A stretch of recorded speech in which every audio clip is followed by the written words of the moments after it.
আমার মেয়ে নেশার খুব অনুরাগী ছিল, তার জন্য কিছু অটোগ্রাফ নিয়েছি, কিছু সেলফি তুলেছি, তারপর আমি বাড়ি চলে গেছি।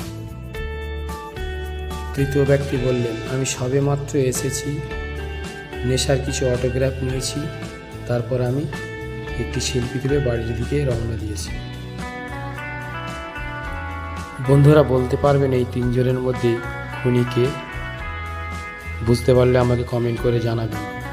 আর যদি মনে করে থাকেন যে প্রথম ব্যক্তি খুনি, তাহলে আপনি সঠিক ধরেছেন, কারণ যখন তিনি সেলফি তুলছিলেন ঘড়িতে তখন 10:44 বাজে, আর নেশার ঘড়িটা ভেঙেছিল 10:45-এ। সুতরাং তিনিই শেষ ব্যক্তি যিনি নেশার সঙ্গে শেষ দেখা করেছেন এবং তাকে হত্যা করেছেন। এরকম সুন্দর সুন্দর ভিডিও পেতে হলে আমার চ্যানেলটি সাবস্ক্রাইব করে পাশে থাকা বেল আইকনটি বাজিয়ে দিন এবং আমার সাথে থাকুন। ধন্যবাদ। সুস্থ থাকুন, ভালো থাকুন।